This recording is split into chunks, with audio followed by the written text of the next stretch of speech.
So, Nuclear Nightmares. That was a wise title for this show, because since I began making it, that's all I've been having. So on the advice of my therapist, we are going to take a break.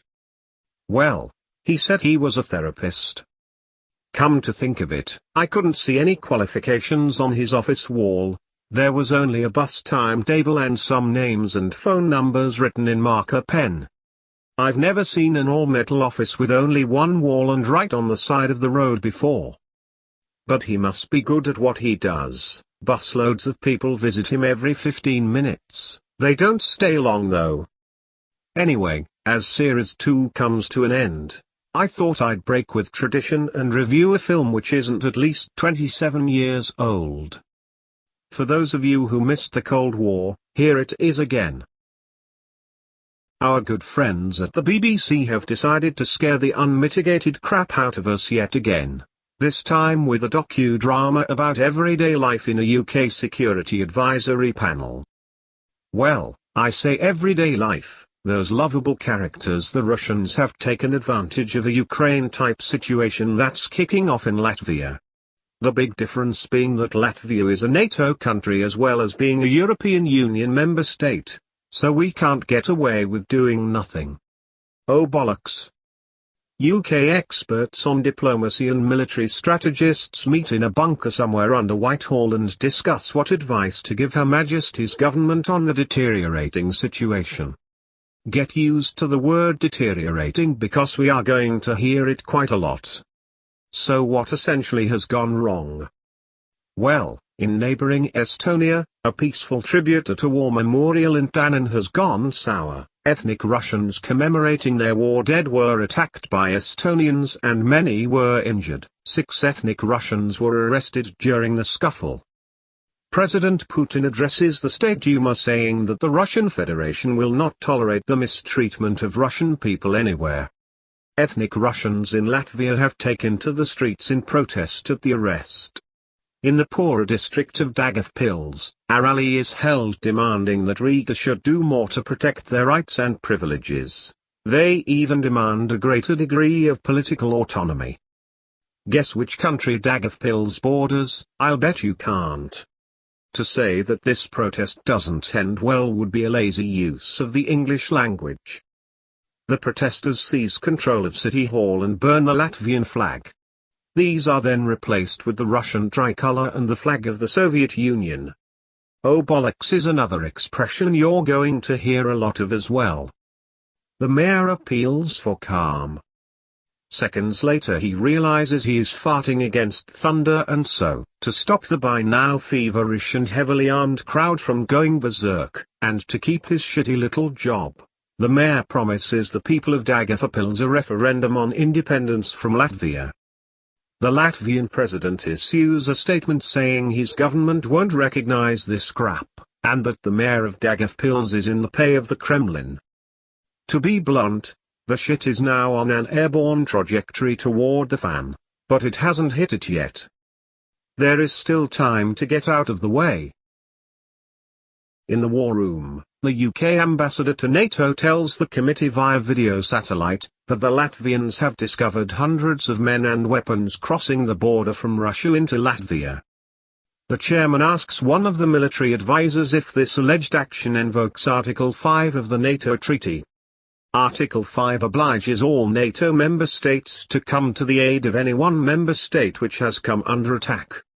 In the general's opinion, this constitutes an Article 5 situation. He advocates sending troops to Latvia and establishing a NATO maritime presence in the Baltic. This idea is not well received by everybody. It is pointed out by the former ambassador to Russia that Putin will be under massive political pressure to meet a show of strength with one of his own. At the moment, however, the committee has only been informed of Russia's alleged action by Latvian intel.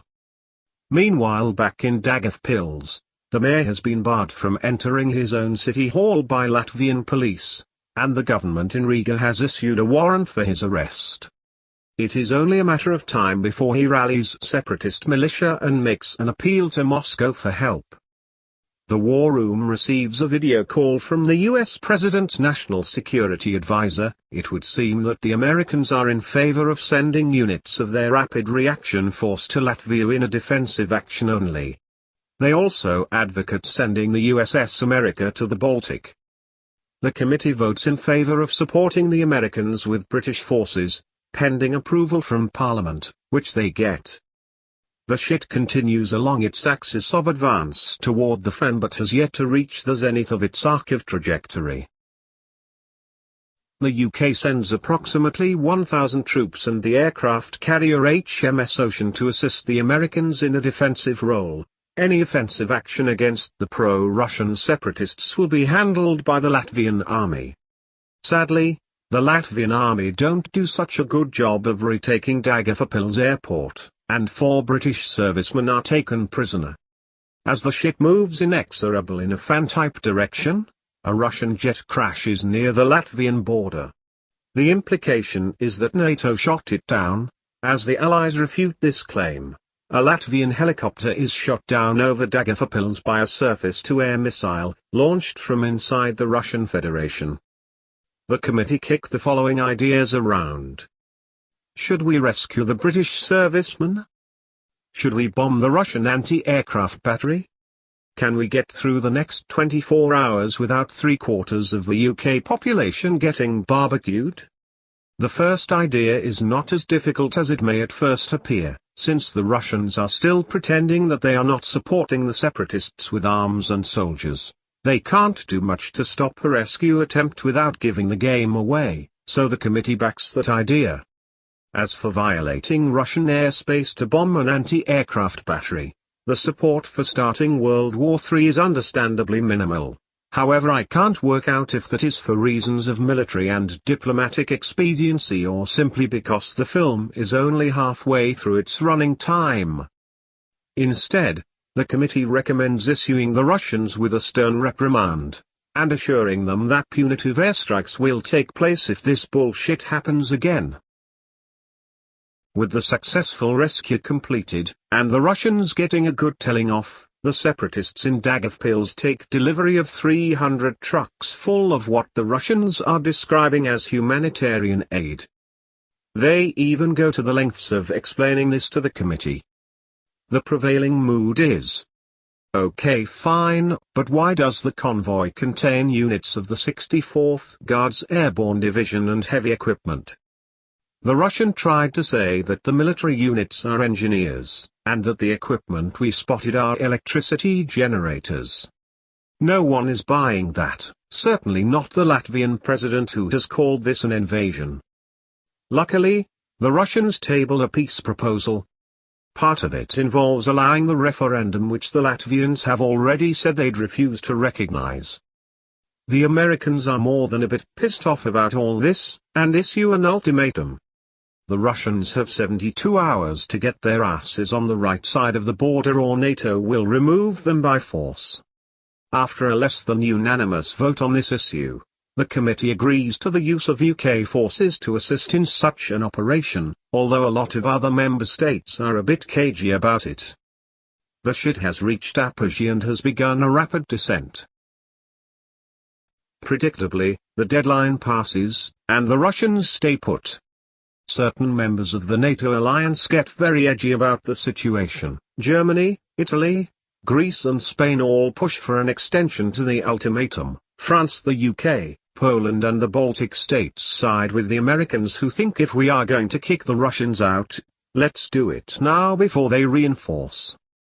The Russians place their nuclear missiles in Kaliningrad on alert and swear they'll nuke any bastard who roughs up the separatists. The committee advocates the redoubling of diplomatic efforts, but also placing the Trident submarine forces on 15-minute launch notice, like the old Polaris submarines were in the 1980s. They also remain committed to the deadline, and if the Americans are sure they want to do this, the UK would rather buy some diplomatic credibility with the US by giving them full military support. I would give an update on the proximity of the shit to the fan, but I think that's pretty obvious by now. The willing members of the NATO alliance launched the offensive on Daugavpils and after what seems to be a brief engagement emerged victorious. The whole thing seemed to be going remarkably well. Until the commander of the Russian Baltic Fleet got a bit angry and detonated a tactical nuclear weapon over the NATO fleet, and sank both of the aircraft carriers, killing well over 2,500 servicemen, at least 1,200 of which were Royal Navy. The Russians apologized profusely over the incident, saying that a naval commander had gone rogue and exceeded his authority. Well, no shit.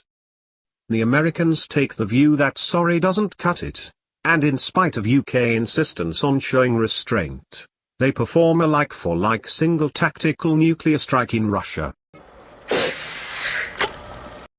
This confused me when I saw it in the film, because the fake nuclear attack footage showed the destruction of units which were clearly at sea. In any case, the film should be over now, right? Wrong.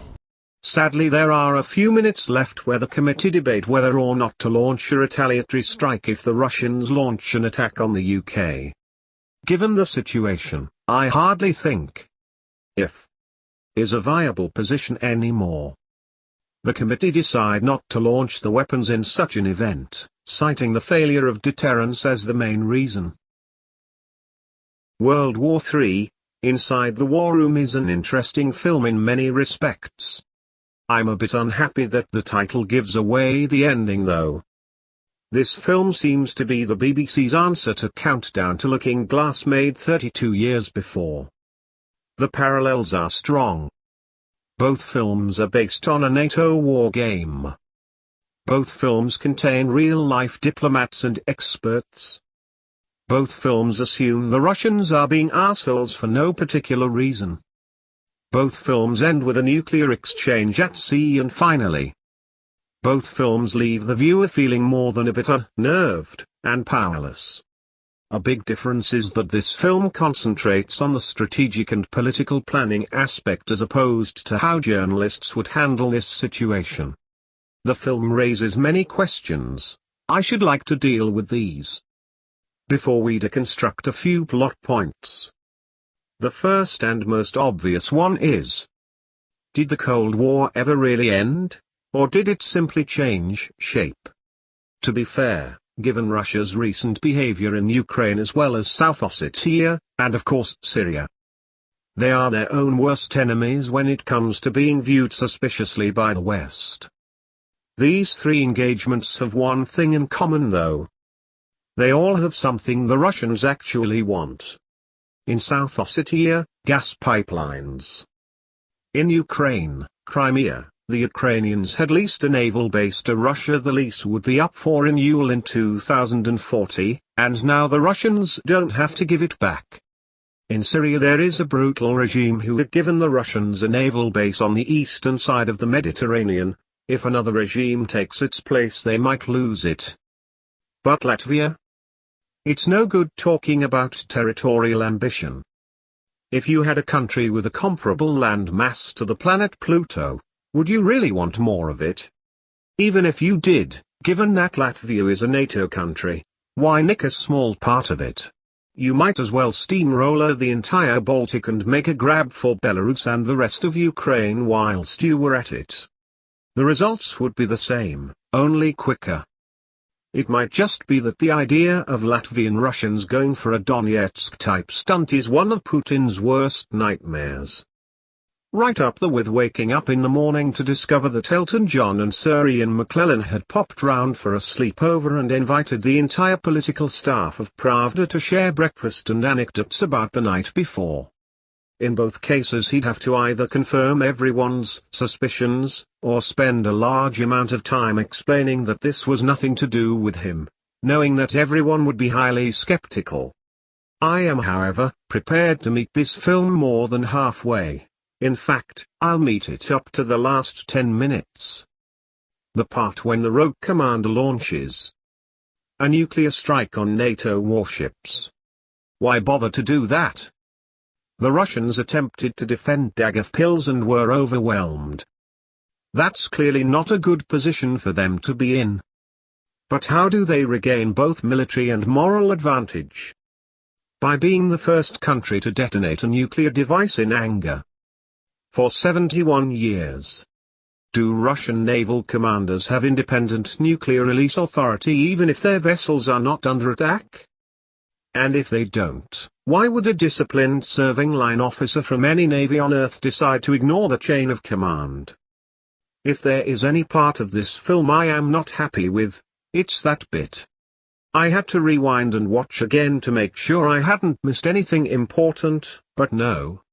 As soon as the scene involving the retaking of Daguerreopils is over, the very next thing we see is a naval-launched missile arcing through the sky.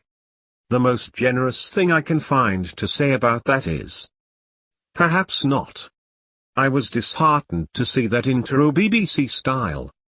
The film did not end with a "this might not happen" dialogue, as Countdown to Looking Glass did. The credits roll over a shot of the chairman of the committee leaving Whitehall for presumably the last time. Accompanied by somber cello music, the sort you'd normally associate with a depressing piece of French cinema. So ends Series 2 of the never-popular series. I am deeply grateful to everyone for their subscriptions, comments and suggestions for episodes. Series 3 promises to be a laugh, so I do hope you'll join us for that. But until then, remember. Как говорят у нас в России, держать друзей близко, нас сохранит в швраге в наручниках батареи или обогревателей.